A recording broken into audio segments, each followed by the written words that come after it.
Hey, Forrest here. Nothing like getting paid. And with ICCU's mobile app, I can deposit checks or accept Zelle payments so the money hits my account fast. I just wish there was an app for mowing the rest of these lawns. Right now, Lithia Ford of Boise is buying used vehicles. How much you want for the SUV?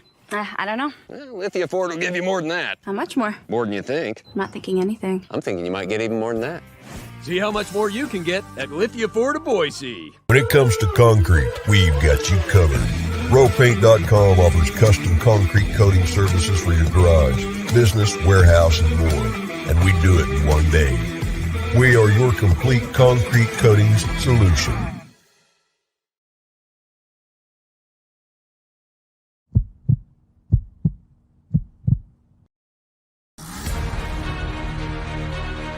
It's time for the Winston Venable Show with former Boise State linebacker and assistant coach, Winston Venable. The Winston Venable Show is brought to you by Progressive Wealth Management, enhancing wealth for this generation and the next. To speak to a trusted advisor or to learn more about Progressive Wealth Management's financial services, visit pwmmanagement.com. Now joining Winston Venable, here's BJ Rains. Hey, how we doing, Boise State fans? Happy Wednesday to you. Happy early Thanksgiving. Thanks for spending part of your morning with us here at Bronco Nation News, bronconationnews.com. This is the Winston Venable Show, and pumped to have Winston back for another week's show. Winston, always good to catch up with you, man. Appreciate you for doing this. How are you?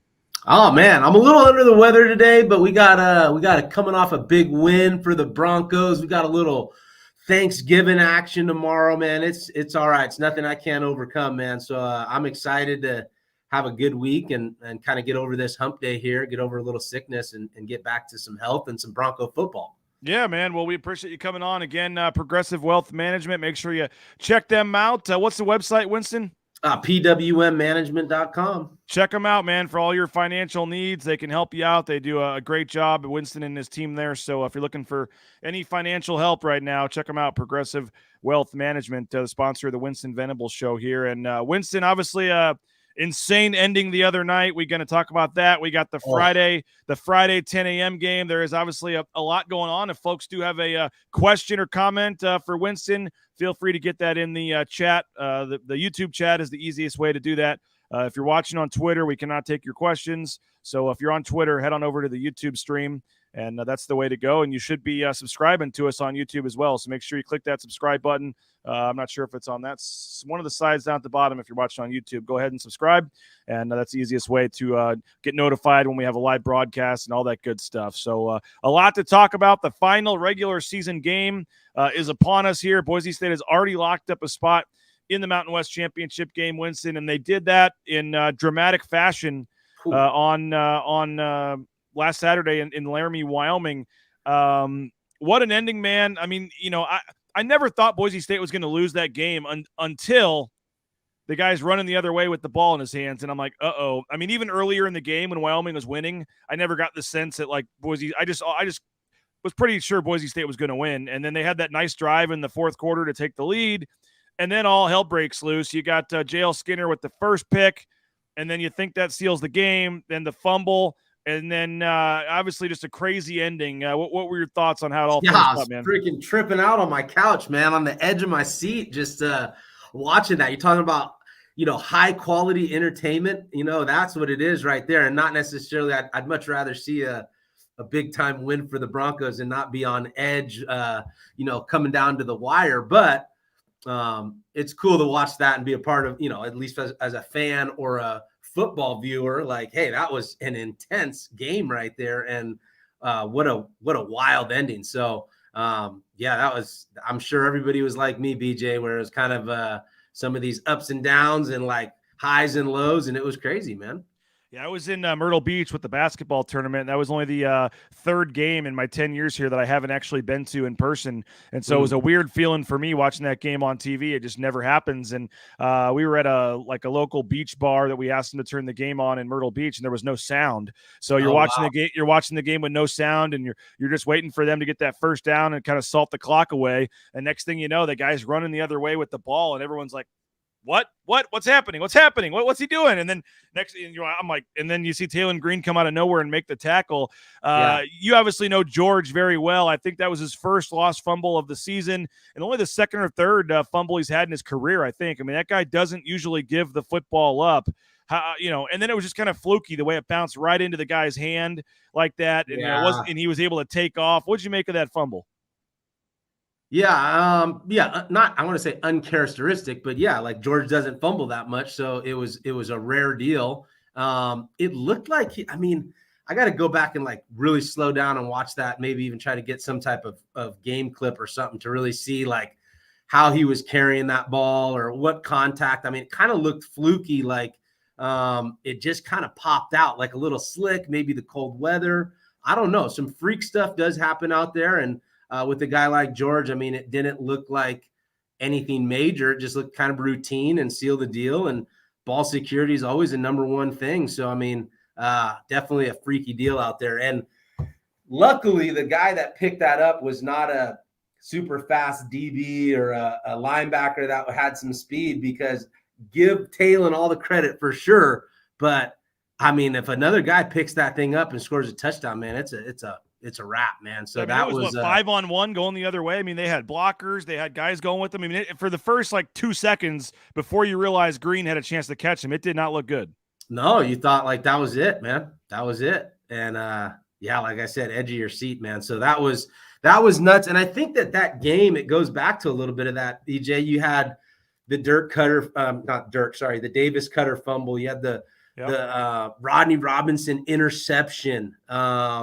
There was multiple turnovers on both sides that really, even Davis's, he turns around, doesn't put that ball away right away. It comes out, and that was kind of a battle of the turnover battle. And Boise State ended up finishing on top with that with JL's 2 picks. Rodney's, they were +3 there. And it was a wild game, dude. Nate says football god on our side this time. Rudy says, congrats to your brother on his new job. We did talk about that last week on one of the shows. Thanks, congratulations to him. Perry says, my wife thought I was going to have a stroke. Rudy said that was a form tackle. What else we got here? Dayton says the momentum swings in that game were something else. What did you make then of Wyoming, who had only completed 3 passes all game, trying to throw it for the end zone there? No idea. I mean, don't you just run it? At that point, don't you just play for overtime? Well, yeah. I mean, and didn't their kicker earlier in the game, then he bust out a long field goal? Like, you're at the 20-yard line. It was going to be. Well, no, I'm just saying, like, I understand.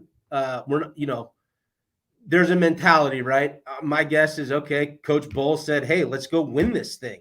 I don't know, like maybe try to win it by the ground, because that pass game wasn't so successful. So then that's a big risk with the statistics you just said. They weren't throwing the ball. They're not successful throwing the ball, and they decided to take a shot. That it makes sense to take that shot. But then you have to look at what's our team, what are we good at, what are we doing? And that was just a really tough decision to make. I'm glad I'm not a head coach and having to make that decision, but definitely with their kicker and with the way that game was going, I would have tried to run the ball, see what happens, settle for a field goal. My kicker just made a 40-something yarder early in the game, no problem.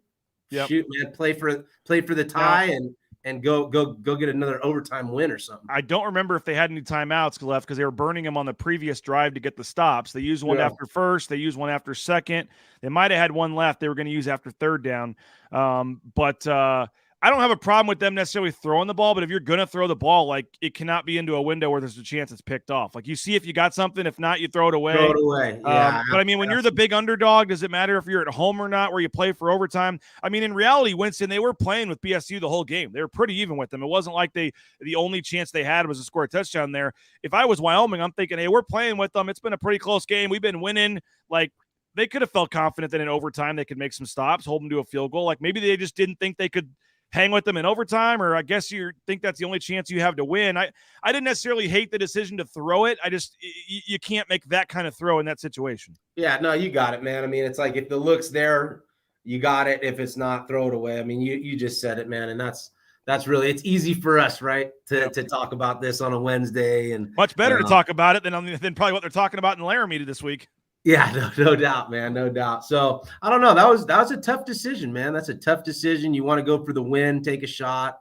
Nate said they got one timeout left. So game management. Like I said, I'm glad I'm not a head coach and having to deal with that. But the inexperienced quarterback, I think, and with the passing thus far in the game would tell you enough that, stay confident in the run game and try to just get away with an overtime win. And, commentators are talking about how they've had all these late comebacks and, they're doing really well late in the game and it's like, hey, it almost seemed like this was right up their alley with what they've been doing the last couple of weeks. So I'm glad the dude threw it to JL, though. I'm glad JL had some hands and got his foot in there. Heck of a play, yeah, keeping that foot down on the second interception. And, again, the Wyoming quarterback had as many passes completed to Boise State players as he did Wyoming players. It was 3 interceptions, 3 completions. Tough game for him. But, hey, man, Wyoming was running the ball. I mean, their running back, Titus Swen, or whatever his name is, had over 200 yards rushing in that game. Who's to say if they ran the ball, he couldn't have got into the end zone from the 20-yard line either? Yeah, that's what I'm saying. That was their best offense, was running the football. Yeah, that's what I'm saying. You stick with the run game. You call a timeout if you need to. You kick the field goal, and you keep on living to play another down. But, man. Does Homer Road play into those decisions sometimes, or underdog favorite in terms of going forward or playing conservative? I mean, would the underdog a lot of times maybe have to be the team that goes to try to win it there? Or well, like maybe when you get into like that, like if you can get into that overtime situation.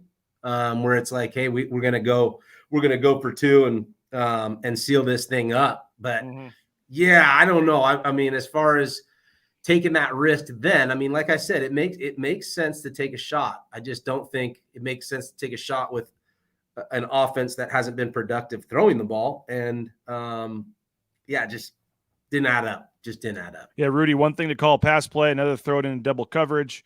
It's Keaton says Wyoming fans are so whiny. Loved this W. Kurt Blake says that the running back had just busted that 83-yard run to give them the lead earlier. This is a tough one on Wyoming fans.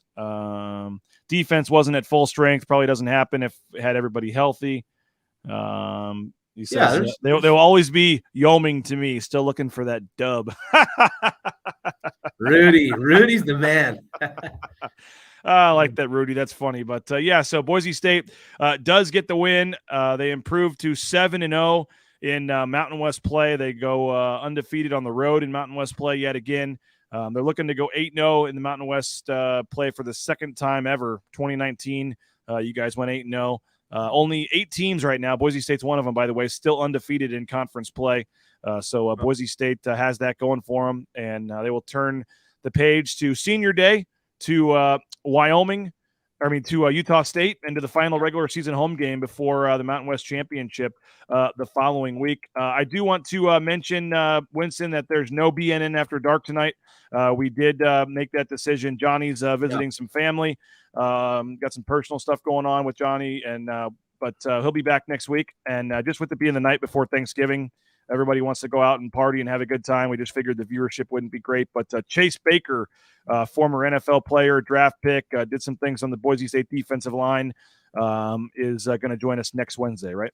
Yeah, he's going to join us all the way from Barcelona, which will be awesome. I cannot wait. Why is he getting up at 4 a.m.? We should just change the time or something for him. I feel bad if he's really going to get up at 4 a.m. to join us. I said maybe I'll talk to BJ about maybe we can get on a different hour, maybe a little later. We'll figure that out now that we got a little window. But I'll tell you this, he was more than willing and hyped up to wake up at 4 and rock with us. So it'll be awesome to get old Chase Baker. We'll see, because you do, if we tape it, you do lose the interaction of the commenters and stuff. But if we do it at a better time, maybe that's better. I don't know. We'll figure that out. We all have other jobs during the day too, and he's probably available. So we'll talk off air. I hate making him wake up at 4 a.m. to do it from Barcelona, I know. but Rudy said I did too good on the radio. I might ball game might get Bledsoed. They're not going to want him back. They'll just let me. They'll let me stay on there. How about that? Winston Kurt Blake says Notre Dame or USC. Who you got? Go Irish. He says. Oh, go Irish. Well, I'll go USC. Sorry, man. Hey, we're going to turn the attention forward, but I do want to thank a couple of our great sponsors. How about the Blue and Orange Store, theblueandorangestore.com. Free shipping, any order over $40. You can check them out online at theblueandorangestore.com. All that new coaches sideline apparel, all the new Nike gear. Make sure you check them out. The Boise Town Square Mall up there on the second floor, theblueandorangestore.com. Ridley's Family Markets. Check them out, shopridleys.com to find the location near you. 13 Idaho locations. They got the Skip app, the home delivery. They even have a location in Laramie, Wyoming. If you're in Laramie, you could have gone to the Ridley's Family Markets there. So they're all over the Northwest. Tremendous sponsor. We appreciate their sponsorship and friendship with the Ridley family. So make sure you check them out at shopridleys.com. United Commercial Insurance, 229-8222. They make business insurance easy. They can write business policy insurance in 44 states around the country. They're trying to beef up their business coverages in the Treasure Valley, though. So if you're a Treasure Valley business owner, they're ready to help you. They can make business insurance easy, save you a lot of money with a quick call. UnitedCommercialInsurance.com. Dr. Miner at Boise Dentistry Co. There's my kids on the screen there. We got a family trip to the dentist coming up here in the near future. So full family dentistry, your kids, your aunts, your uncles, grandparents, whoever, you can all go there and knock it out. And tremendous staff, very friendly. They make it fun, all the new technology so the kids can watch TV and stuff while they're getting their teeth worked on. So check them out. Find a location near you at BoiseDentistryCo.com. And Transportation Compliance Service. If you're looking for a new job, you want to go drive that Amazon truck you see in your neighborhood, it's a great pay, very lucrative right now. Or if you want to drive the big rig, go cross country, they can do it all for you. They'll help you with the permits and everything you need to get out there towing that first load in no time. Check them out online, transcompservice.com. Thanks. Perry says he thinks Thanksgiving will be a tougher opponent than Utah State. I don't see players wholesale sitting this game. I think there's a lot of pride in going undefeated in conference play. We can start there, I guess. I did want to talk about this. First of all, Andy Avalos, the players, the coaches want no part of even mentioning the word championship game right now. Andy is trying to do whatever he can to not let the players look ahead to next week. You already know that you're hosting it. You already know you're playing Fresno State. I mean, the matchup is set, and I hate to say meaningless. There's a lot of stuff on the line, but in terms of the division race, your goal, Winston, that's on the wall there in the facility of winning the conference championship, winning the bowl game, like that has nothing to do with the game on Friday. So I mean, the game really, whether you win or lose Friday, you're still playing and hosting that championship game against Fresno State, and you can still go to the win that and hoist the trophy. And they've got a lot of banged up guys right now. So I don't know. Well, maybe it's just talk, and we'll see.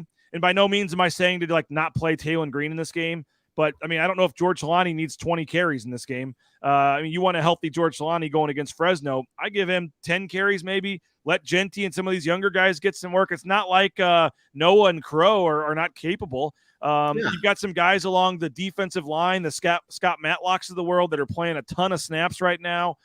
Some guys in the secondary. I mean, take me into the coaches' offices, the coaches' perspective. I mean, I don't know if you guys were in a situation like this, but this late in the season, it's a short week too with a Friday morning game. Again, I'm not saying you don't try to win. You're obviously trying to win. You obviously try to put all the eggs in the basket in this one, but do you try to find situations to get some of those younger guys some more reps a little bit, just to take a little bit of the snaps off the DJ Shrams of the world and guys that are a little banged up? Here's my opinion, BJ. There's a couple things here. The first one is I know we got another game on the blue, the championship game, but this game's all about protecting the blue, man. This is all about protect the blue. There you go. This is one of the biggest games of the year for these guys in a sense of we've taken a loss on the blue already this year. We had some last year. That's a prideful deal that I know Coach Avalos is holding hard, right? I mean, those guys, they want to win. And the best way to do it, in my opinion, is you go out there with your ballers, your starters, and you go whoop some A in the first half. And then you get your seniors in there and you get some guys in there and you rest the guys like we're talking about. But it's not, to me, it's taking care of these guys through the week. Knowing that this game, like you said, is not make or break. We're going to move on, but we're still going to, George Halani, I would hope, is still going to start this ball game. Taylon Green start this ball game. I hope that they get a 20-something, 30-something lead to then when those guys can now sit out. But if there's any, if we don't have a fast start, oh man, like we can't have a start like we did against Wyoming. Those guys are going to be playing the whole game, and it's going to be because of pride.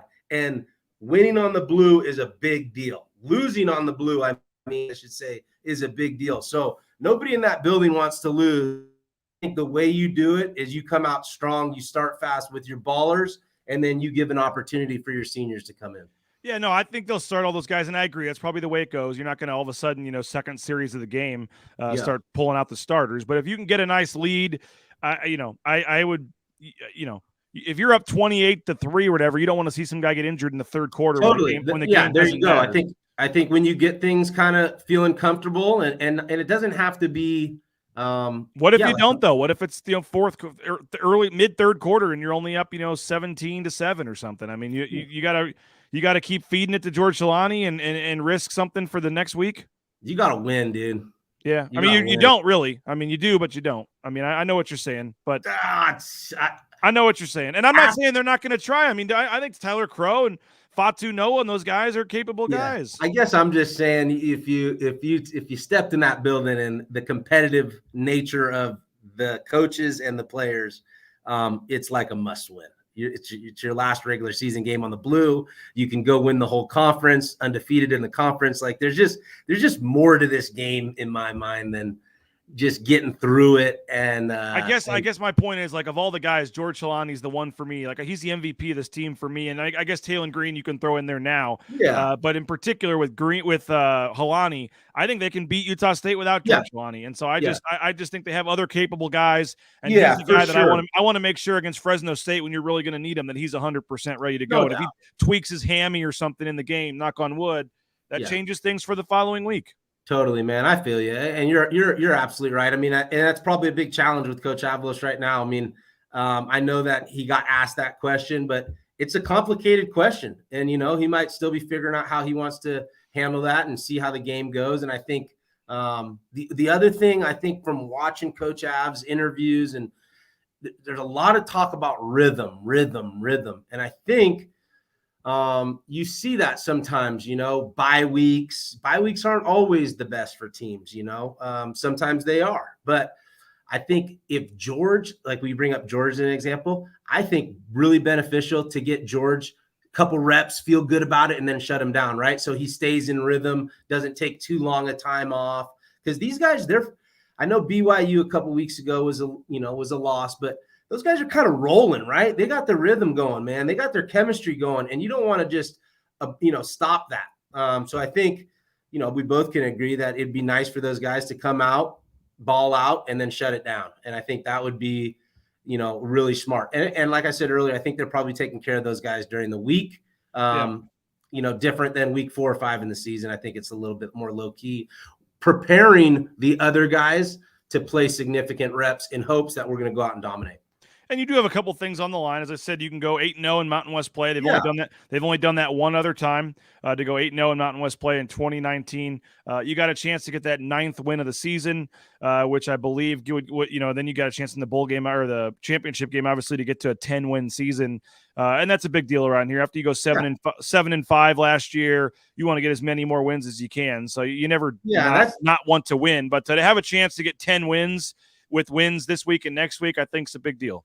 Yeah, absolutely. And I think that, that goes into the whole package, right? I mean, I know Coach Avalos and those guys, you got to have you have three potential games left, and really awesome if you can win all 3, but you lose 1 or 2 of those. And it's like, you're looking at another 4 or 5 losses, and it's not a great deal. So I know that the competitiveness going on in there and losing on the blue is not something that's nearly okay. And they already had that happen once. So there's going to be a lot of pride going into this game. And as Nate does point out, George Halani's he's approaching 1,000 yards rushing too. He needs 23 yards to get to 1,000 yards for the season. So obviously that's something that maybe the first carry get him there to 1,000 yards. So, but he's got 3 games left. So obviously that's not, looking like that'll be a problem or anything.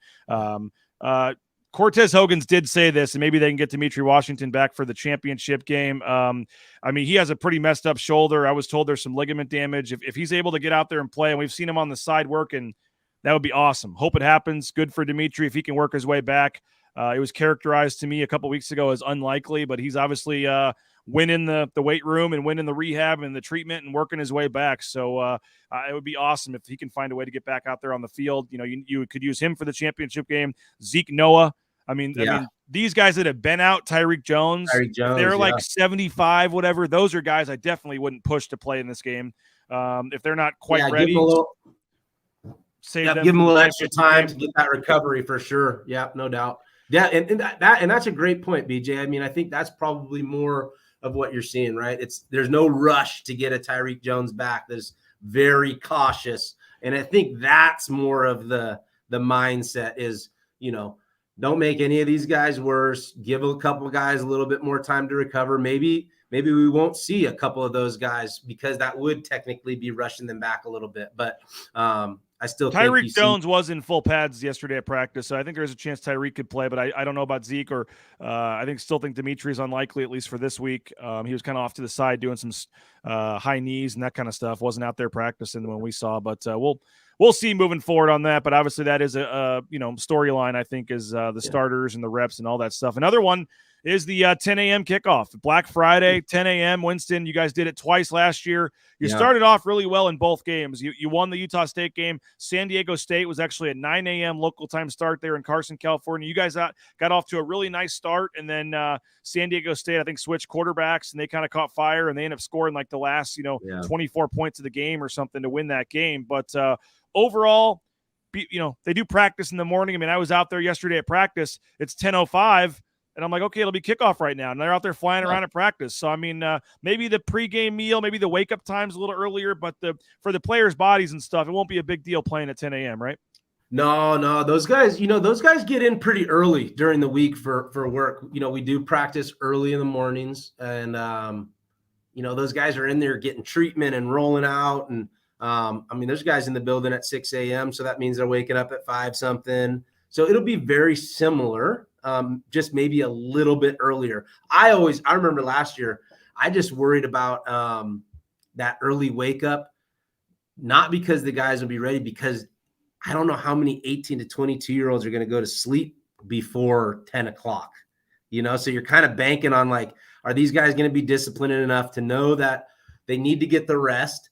And it's like, you go the whole year and you're probably not going to sleep at 9 or 10. Legitimately, guys are going to sleep at 11, 12 o'clock. Just ask them, right? And they're having to go to bed on Thanksgiving when there's NFL football on and all kinds of stuff going on. Yeah. So like, I always worry about that. Like, hey, are these guys even going to be rested? Like, what time do they go to sleep? But you just gotta, educate them up, highlight the importance of it. And then hopefully they have some discipline and knock out and get some rest, knowing that alarm is going to get off a little earlier than it has during the week. And I don't know if it changed this year, but last year Utah State practiced in the afternoons, and you guys practiced in the mornings. And you went in there, I think, won 27-3 or something. Just handed it to them. And the talk afterwards was that their body clocks, they just weren't quite ready until later in the game because of that early start. Do you think if one team practices in the mornings like you guys, and if they don't practice in the morning, could that be an advantage? I think it can be an advantage. Yeah, I think it's just stuff you're used to. Right now, you get thrown off a little bit of your routine, a little bit of change, and sometimes people don't accept change, or it takes a while to adjust to change. And if you're up and at them and getting going, and your day's rolling by 9 o'clock, and these guys are hitting the field, and they're in meetings, and they're engaged, and they're warming up, like Boise State's used to that. And if another team is not, I'd call that an advantage straight up. Well, what kind of crowd do you think there'll be? Black Friday, 10 a.m. start time. I think the tailgating lots open at 6 a.m. I don't know. Don't they usually doesn't Boise State usually throw like where they're at with the sales for the game? Yeah, and I haven't seen that, which probably is not a great sign. They'll announce a better number than they're probably going to have just because they announced the actual attendance. They announced the tickets they sold. But it is Black Friday. It's going to be a little cool. It's early. If you're a family that's trying to decide, for one more game, you might pick the championship game over this one. But it is senior day. I think there's 29 players that technically with the sixth year, the fifth year, the fourth year, all that stuff, 29 seniors that could possibly walk I know it will be a little different because they know for sure they have at least one more home game the following week, but they're going to have their family out there, and that the senior day is always a special day, right, Winston?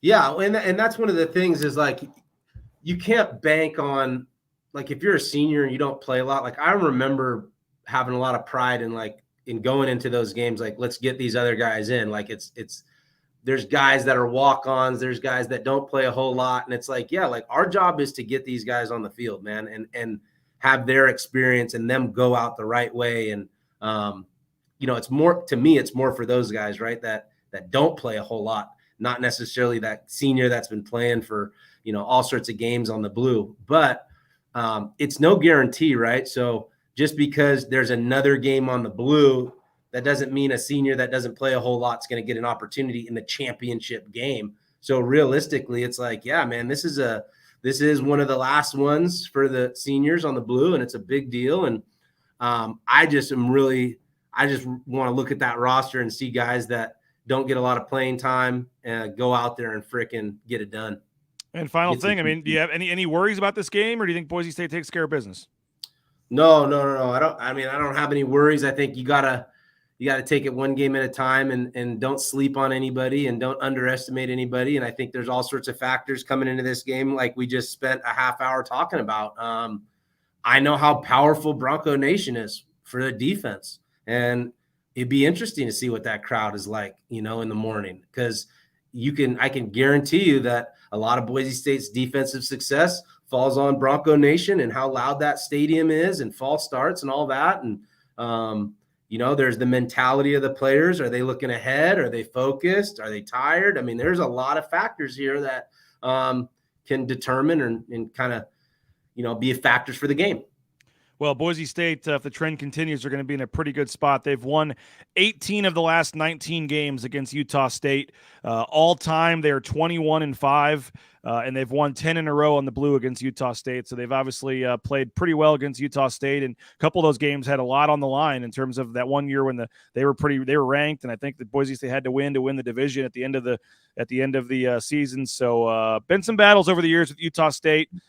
They're probably pretty ticked off with last year Boise State coming in and beating them on their home field, but they are the defending Mountain West champions. Utah State won the Mountain West last year, went into the LA Bowl. They're rolling lately, aren't they? Yeah, they've been playing a little better. They did get to their 6th win, so they know they're going to a bowl, but they can obviously finish with a 7th win here in the regular season. They're 5-2 in Mountain West play, 6-5 overall, but not quite as good as last year's Utah State team. But Boise State favored by 16, so we'll see. Like you said, Winston, with the focus and everything else that comes into play, maybe not the largest crowd of the year. A lot maybe that says the game maybe will be a little bit closer, but so far this year, every time we've thought that, they've come out and taken care of business the last 2 months, and I would agree with you that I expect that. I'm not sure they can win by 16, but I'm not too worried about them losing this game. I think they'll play well, and I think it all sets up for what should be an amazing Mountain West championship game. I think Fresno State next week will be a much different team, and I look forward next with Hainer back at quarterback, and I look forward to discussing that with you next Wednesday, Winston. So appreciate your time as always, man. Appreciate all of our sponsors. Throw in Boucher Real Estate, Idaho Central Credit Union, Lithia Ford at Boise, rowpaint.com. Of course, our studio sponsors, Cutwater Spirits, canned cocktails, and of course, Progressive Wealth Management doing great work as well. So, Winston, have a great Thanksgiving with you and the fam, man. We wish happy Thanksgiving to all of our viewers out there and our listeners and subscribers, and we thank all of you for your support. And we will be back Friday with the pregame show, Lithia Ford Boise pregame show, somewhere around 8:30 on Friday. But have a great Thanksgiving, man. I appreciate your time as always. Hey, you too, BJ. Take care. Guys, Winston Venable, he's not doing this for the money, I'll tell you that. He's doing it because he's a nice guy, and we really appreciate the insight he's providing. It's been a great addition to the Bronco Nation News team. So he is one of the many things that I am extremely thankful for is Winston Venable here as we go into Thanksgiving. So, Winston, appreciate you. Thank you, guys, for watching it. Appreciate all of you. Thankful for you as well. Have a great, safe, happy Thanksgiving, and we'll talk to you bright and early Friday morning for the pregame show. Boise State, Utah State, 10 a.m. kickoff on the Blue.